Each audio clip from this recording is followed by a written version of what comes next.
This is How Did I Get This Far? A podcast tackling the basic skills and knowledge that we all completely missed learning. Soon enough, you'll stop having to ask yourself, how did I get this far? On this episode, wait, I could rent my tools from Home Depot or Lowe's instead of buying them all? It's time to find out, how did I design my home this far? We spend a lot of time on this podcast doing self-improvement, and now it's time for some home improvement. To help us build our skills in home decor and design are my guests, Ryan and Kelsey Mansing of NEWBUILD NEWLYWEDS. This self-taught DIY couple from Orlando, Florida share their home improvement tips with their nearly 130,000 Instagram followers and 700,000 followers on TikTok.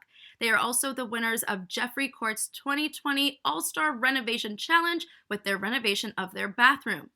You really redesigned what it takes to nail interior designing, so welcome to the podcast. Thank you so much, Amanda. We're so happy to be here. Thank you. So, Kelsey, I read that your home improving skills is in your blood with your grandparents' family business, but how were you two able to create this dynamic duo with home design? So we kind of balance each other out really well. So I'm kind of the brains behind all of it, and Ryan is definitely the muscle. He does a lot of the hard work, but I don't want to just stand on the sidelines a lot of the time. So I kind of get in there too, but we just kind of work really well together, and we're like best friends. So we're just the dream team. Works out perfectly. Oh, I love it. Oh, okay. Well, now am I not only jealous of your skills, but I'm jealous of your love. So if you have a brother. So for me, my skills in home improvement or even home design is so minimal to the point where it actually gives me anxiety. I remember when I was decorating the home I had moved to at the time, I went to IKEA and just was picking out pillowcases and just like a bed frame, like nothing that intense. And I was freaking out. So I can't even pick out pillowcases. So I'm looking forward to your help. Well, IKEA is also very stressful, because you got to think about, you have to build everything when you get it. So the whole time you're just picking stuff out, but man, I have to spend 3 hours building this when I get home. So IKEA is stressful. So I don't blame you. It's very intimidating too when you walk around that store. So true. Just the meatballs is the only reason really to go in there. But I have to say, it's so funny that you think that I built the furniture. I don't even know how to do that. And it's pretty obvious, and yet I can't figure it out. So. I love it. Well, speaking of my lack of skill in this topic, I'd love to test it. I heard you have some questions for me. So what are your questions to test where my knowledge is at so far? We came prepared. So Yes. I hope you've been studying. Yes. So Okay. I'm going to let Ryan ask the first question because he works with these a little more than I do. So. All right. So name 2 types of saws. Saws? Yeah, like wooding cutting. Okay. A chainsaw. Okay, Okay, that's a one good of I them. don't even know if that one's used in a home. No. Is that just for chopping trees? If you're That's cutting good. down trees, you don't know, Amanda, what DIY can bring you. I'm looking for an earthy tone for my home. There you go. Okay. All right, so you got a A chainsaw. jigsaw? There you Yeah. go. Perfect. Yes. All right. Let's Bonus points. Can you do one more? Name one more. Oh, I didn't know there were more. try. So I have Okay. to pass on this one. All right. So there's table saw. There's a circular saw. There's a miter saw. A hacksaw. Yeah, I've never heard of a miter saw. I do know that circular one though, because that's a good one for cutting wood. Yes. Yes. The miter saw is the one that goes down. That's circular. The Oh. circular is How like many a circular handheld. saws are there? Why are there so many? I mean, all saws are kind of circular, except chainsaws Jigsaw. and hacks. Okay, Yeah, except not the all only of them. ones I knew. But maybe half of them are circular. So technically, yeah, she was right. But So- okay, good job. No, don't say that was a good job. That was not good. You nailed that one. There you go. Oh, snap. Kelsey, yes. Oh my God, the puns, yes. Okay, do you have another one? I want to try to redeem myself. Yeah, okay. I will ask you this one. What is the best order to repaint a room in? So, for example, what would go first? You have walls, baseboards, or ceiling. Rank those from first to last, what you would paint in a room. Okay, I'm going to say it's wall first. Wrong. Wait. Nope, sorry. I'm pointing upwards and I just said wall. Ceiling. Okay. wall baseboard. So I'm going downwards because I would assume paint, gravity, you want to start from the top and end at the bottom. Yeah, see, that one was an easy one, but yeah, you're right. You got to start at the top, so then if you're like me and you spill paint everywhere, then you can just cover it up as you go. There you go. So yeah, you're right. You got it. Yes. All right. All right, this one might be a little more difficult. Name this building material that is made of laminated sheets of wood. You have timber, lumber, plywood, or studwood. I have never heard of that last one. I'm going with plywood. Yes. Yes. Oh my gosh. That could have been You really won $1 million. Yay! I won. Oh my gosh. We use plywood a lot in a lot of our projects because there's like different grades and different thicknesses of plywood. So that's like one of our most used pieces of wood. And honestly, I didn't even know it was made of laminated sheets of wood until I Googled this question. I'm not going to lie. What? You cheated. Well, Just this one. I'm super smart that I knew this but without you even got it. Googling. Exactly. I mean, it was like, I thought it was a fairly easy question, but yeah, so Amazing. plywood.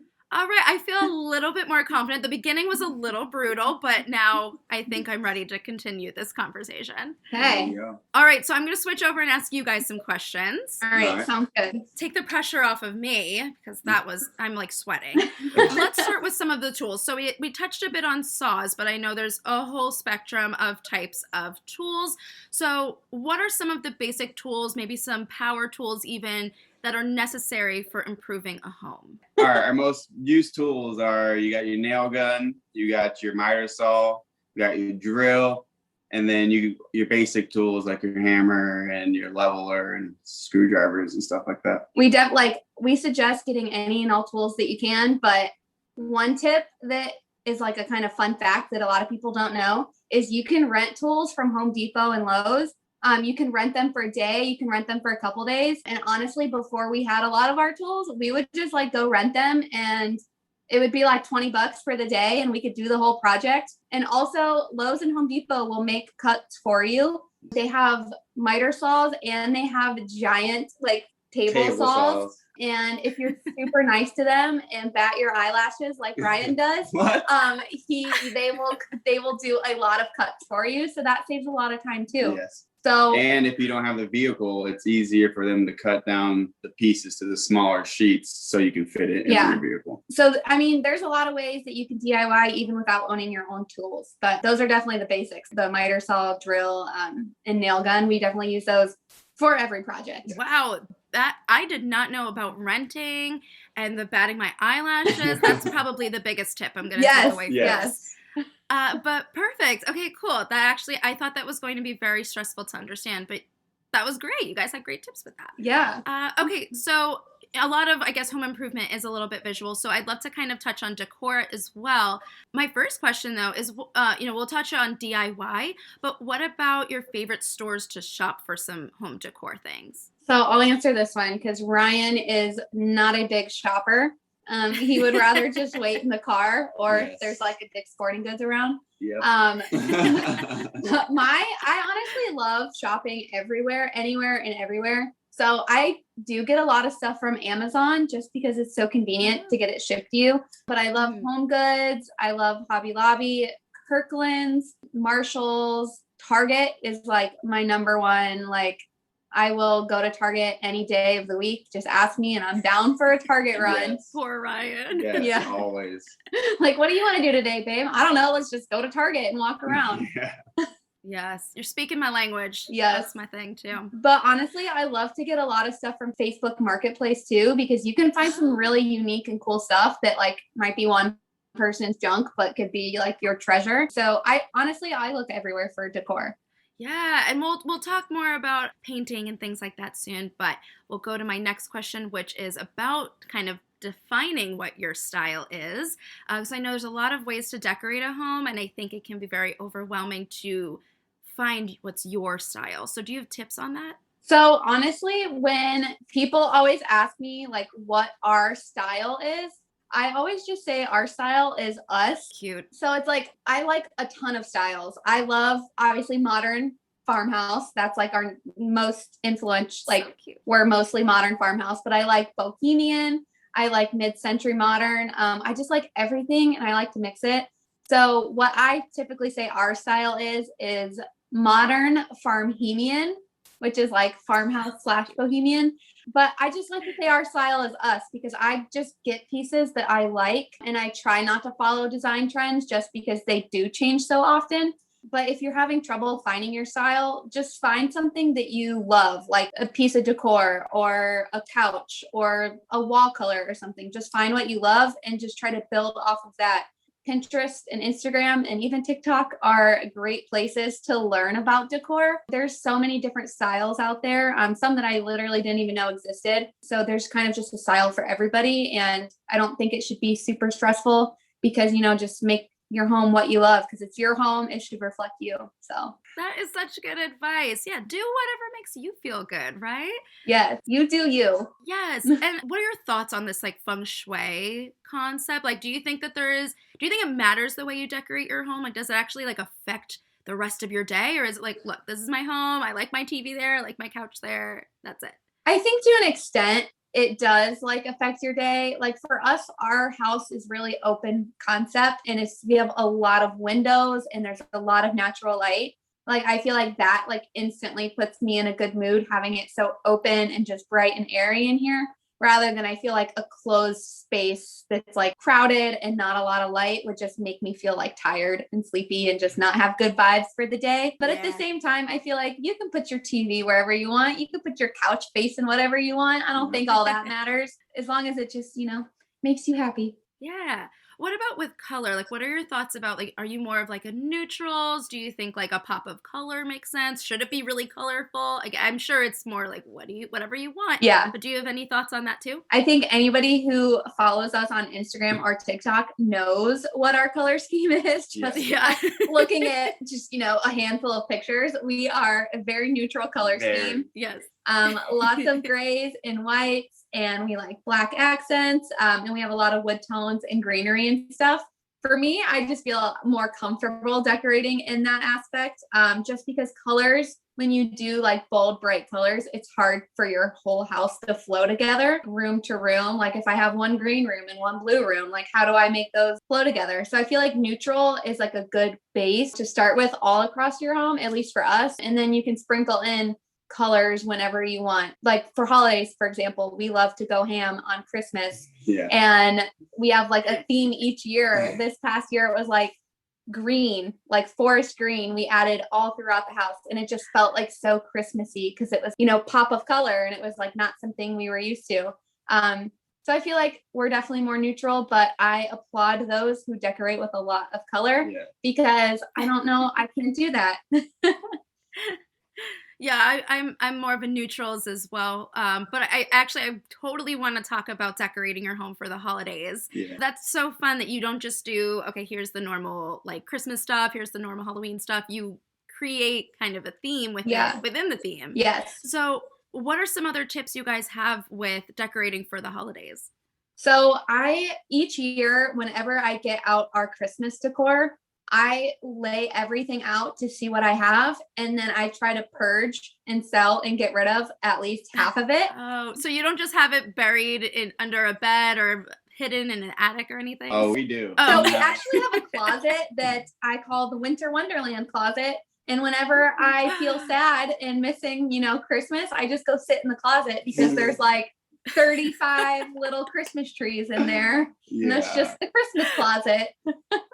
But so we have we in our garage, because we don't have basements here in Florida.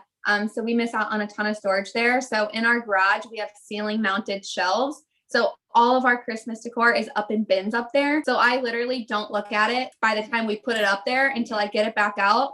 And I might change what I like by then, or I might want to get new stuff. So each year when I get that stuff down, I lay it all out and I try to get rid of sell it or donate it or give to family as much as I can that I don't think I'll use that year, just so I have room to buy new stuff. Yes, go shopping all over and again. To replace so we have our main holiday decor that I always keep and stuff like that, but I love to integrate new stuff because each year new stuff comes out. Each year we like to update the decor and kind of do a little bit of a different theme. Yeah. Are you guys more of a DIY with your decorating, or is this we go to the store, we buy it, and then we throw it all together? So I would say it's like 80% we go to the store and buy it and 20% DIY. I love to do like little crafts around the holidays. Basically like any time of the year. I actually shared a bunch on TikTok this year of different like holiday crafts. Because I think especially like holiday decorations, like Christmas and stuff like that, when you DIY them, they're like a little more meaningful. Like, you know, when you were a kid and you made like a Christmas ornament at school for your mom, she probably still has that or whatever, you know, 20 years later. And they just, even though you wish the fridge still has crafts from when I was 7, right? Yeah. Even if you wish she didn't still have it, she probably still does have it. So I feel like they're just more meaningful when you make them, especially like if you make them with family and stuff. So I love DIYing decorations and stuff like that. And sometimes I'll buy like, for example, I'll buy a garland for Christmas and it doesn't totally work with what we have. I will add to it, add different stuff to it, kind of make it fit our decor. And spray paint is like my best friend. So yes. I will, if I have something that I don't think works, I will just throw some spray paint on it and it magically works. It does. She makes it work. So spray paint is like a big must have. Yes, 100%. We spray paint anything and everything we can. Before I go to get rid of it, I'm like, can I spray paint that? No, okay, then I'll get rid of it. Yeah. Or yeah, I guess I could spray paint that, and I put it in the keep pile. Oh my God, funny. So we touched a bit on regular home decor, like holiday decor. What about organizational tools? So is there anything that you recommend for organizing things in your home? Well, the first thing would be to not have a husband. Yes. Oh, okay. Check. I'm doing great with that one. All right. Yeah. Ryan doesn't. Oh my God, bye, Ryan. You're not a very organized person. I am not a very messy person though either. But you're also not very organized. But it's a dude. It comes with being born as a dude. That's how it is. Do you miss the hamper when you're putting your clothes away? He doesn't even know where the hamper is, I think. He's like, hamper? When did we get a hamper? But no, honestly, we try to stay organized. I like to think I'm organized and I'll make like a whole thing like, okay, look what I just organized. And then 2 weeks later, I'll come back to it and be like, wow, I thought I organized that. What happened? So we just have a lot of baskets. Baskets are like the number one way to organize. Yes. I feel like if you just throw a bunch of stuff in a basket and you can't see it, then there you go. Organized. Nailed it. And she organizes it too much to where I can't find half of the stuff. And so that's why everything gets misplaced because I'm reaching for everything, putting them all over. We just redid our pantry, like custom built it and have cute baskets and bins for everything. Last night for dinner, he was in the pantry. It's like a walk-in pantry. He was in there for like 5 minutes. And I was like, what are you doing in there? And he's like, where's the pasta? And I was like, it's where it always is. And he was like, well, I don't know where that is. And he's like, man, we have a lot of potato chips. They're on complete opposite sides of the pantry. Potato chips and pasta. And I'm like, why are you over where the chips are? I'm like, how long have you lived in this house? Like, do you not know where we keep the pasta? I don't eat the pasta that much. So you move it once a day. So you like play hide and go seek with me. Like, find where's Waldo with the pasta. Oh my God. But we need the chips to be accessible. Exactly. That was easy. No, I saw the chips are honestly probably expired, to be honest. So maybe our organization isn't the best. Maybe we're not the people to ask it looks for good though. Yeah. I'm sure it at least looks good. But we're going to touch on something I know you guys know a lot more about, which is walls. Just walls. You guys know about walls. That's my specialty. Walls. With painting them, or maybe with wallpaper, or maybe some more alternatives. Do you guys have a preference in general between wallpaper and painting a wall? My preference is painting. I will paint all day, every day over wallpaper. Noted. Yes. Right. Because wallpaper... walls aren't always even and everything, and it's harder to put on a wallpaper that with the uneven walls. So it's like you have to cut it perfectly and do a lot of measurements and to match up the one piece to the next piece. It's just a mess. It's always a hot mess. We have actually never used real wallpaper. The only wallpaper we ever use is the peel and stick removable kind. Yes. That is like the adhesive. And we've done that multiple times. We've probably put up that like 5 times. and it always puts us to the test. It is. If our marriage can survive installing removable wallpaper, we can get through anything that life throws at us, because none of our walls in the house, like Ryan said, are straight or even. So it's just always super stressful. But removable wallpaper is amazing because you can always change up a room like super quick with it. We don't typically do whole rooms with wallpaper just because that can be a little busy. We usually just stick that to like an accent wall, but we do love painting. Painting is another way to instantly elevate a space. And I tend to get down rabbit holes of painting, as a lot of my Instagram followers would know. I like one time decided to paint one door, and then the next thing I know, like all doors eight doors in our house are painted. And I'm like, wow, when did that happen? I like blacked out for a little bit and just painted everywhere. So honestly, painting and wallpapering are just great ways to change the space with kind of just a little bit of effort. Yeah. Okay, great. And then what are kind of the steps with painting a wall? Because, you always hear like you have to prime first. Like, do you really need to prime first? And then obviously there's like certain tape you need so you don't get it everywhere, but still somehow it still gets everywhere. What are some of your tips with painting a wall? So basically the only time we prime a wall before we paint it is if the color is darker on the wall than what we are going to be painting it. So example, if you have a black wall and you're trying to paint it white, you will most certainly need primer. Our favorite primer is the Kills 2 primer. It's amazing, and it also makes your paint like more durable. So we always, if we're doing paint like that, we'll always use primer. And then we tape off. Actually, no, that's a lie. I try not to tape off. She tries not to, and she runs. I'm really bad at taping off because I'm lazy, but taping off is 100% the way to go. Frog tape is the best painter's tape. It's like the green painter's tape. It just makes things like so much easier, but I don't know. And you also want to lay down some kind of sheet or anything. Drop cloth. Especially if you're on carpet, because you do not want to drop your paint on carpet. And we typically only do like 2 coats of paint. There are some paint brands that you only have to do 1 coat of paint, which is awesome. Like Behr Marquee, they like their paint is, if you get one of their marquee colors, then you only have to do 1 coat of paint. And it's true because we've only had to do 1 coat of paint before when we've used one of their colors. So it just all depends kind of different paints and stuff, how many coats you have to do. And just make sure you let it dry in between coats. Yes. Because I'm a very impatient person. Very impatient. And you just want to make sure that it dries. Yes. And don't lean against it. That's another. Ooh, leaning. Yeah. That's a good tip. Just put a sign on the wall saying wet paint here, don't touch. But don't put the sign on the paint. No.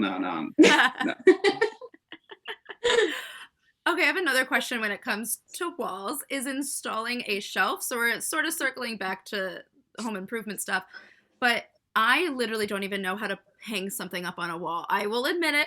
So what does it take? What are your pieces of advice with that? Do you have any guidance for someone who just doesn't know how to do it herself? So go ahead. No, you go. So I would go to the store, Home Depot or Lowe's, and get a stud finder. And then bat my eyelashes. Yes, bat your eyelashes. Find the correct person, do that, and then get a stud finder.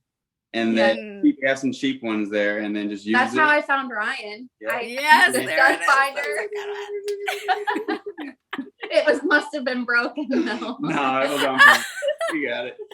But so you find a stud finder and you find where the beam is, but you don't always have to have a stud behind. So a stud, do you know what a stud is in a wall? I think it's when there's wood between the wall and the outside wall. Oh. Yes, they're the. Oh my god! Wow, They're like the vertical beams that are inside the wall that like are the support. Yes.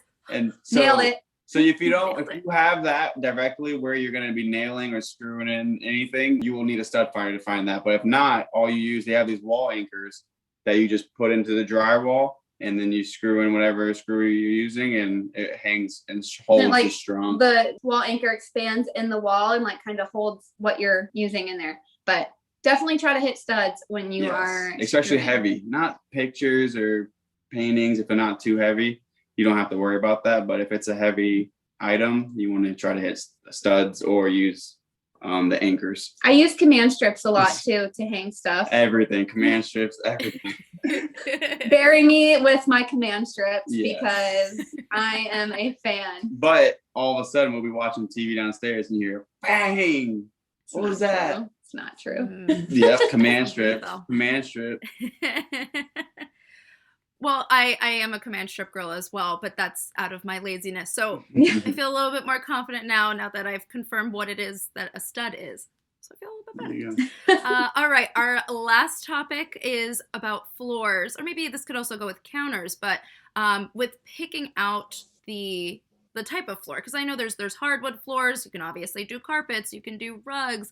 There's tile and granite. How do you choose it? And do you have any experiences with them that make you like them, dislike them? Any thoughts? So we actually have like a ton of different flooring in our house.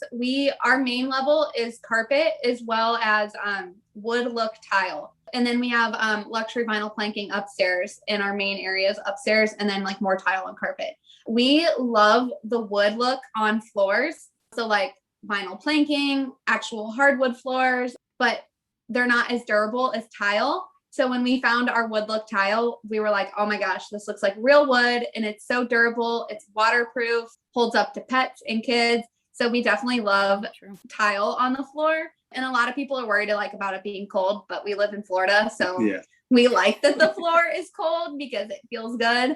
But honestly, we try to keep things like more neutral, and we use rugs a lot in our home. Because rugs are a great way to add like warmth and texture to a space and to elevate it, kind of like painting and wallpapering. Rugs are like another really good accent piece to kind of elevate an area. So if you have like a boring area, like throw a rug there and then boom, it'll look good. And we always put rugs on top of carpet, which is like a huge controversial topic. But we do it and we think it looks good. It just adds, like I said, texture and everything. And we have like a lot of, when you're working with tiles, like not just like tiles or countertops, we try to keep them more neutral, like backsplashes. I mean, like on the wall and countertops, we try to keep them more neutral, just so if you are following design trends, as those trends change, your area, like your kitchen or whatever, doesn't become outdated. You want to pick selections that withstand the test of time and can kind of transform through the different design trends. So we have like a gray subway tile backsplash that we feel like might not ever go out of style. And it's just a little bit more interesting than white subway tile. And it goes great with a lot of different decor styles. And then, like I said, we'll add the rugs in to be more of that interesting kind of accent piece. So we typically try to have just like one accent piece in a room, because you don't want to have a lot of competing designs, a lot of competing prints and stuff like that to kind of overwhelm a space. Yeah. When you say that you add rugs, are there certain types of rugs that you like? Because, I mean, they come in all shapes and sizes. Do you have any preferences? We love runners. We have a lot of runner rugs in our house, in our kitchen, in our entryway, upstairs hallway, our bathroom. We just like the rugs that have a lot of visual interest to them and a lot of texture, that are soft. And then we have like big area rugs under our table. Ryan likes the soft rugs. They have to be soft. I lay down randomly lay everywhere. on the floor a lot. So the rugs have to be soft. Yes, we do have a lot of rugs. I love that. Well, you guys have definitely painted a good picture on what it takes to decorate your home. So thank you again for joining me. For those that want more tips, where can they follow more of your journey? So we are known as the NEWBUILD Newlyweds on Instagram and TikTok. So you guys can check us out there. We're also on Pinterest and we're on the Like to Know It app. But we put all of our projects on Instagram and TikTok. We share DIYs, home decor, everyday married life. If you like cats, we have a lot of cat content. You know, we have a little bit of everything for everybody. And one of the most asked questions we get on our social medias is, are you guys going to change your name because you're not newlyweds anymore?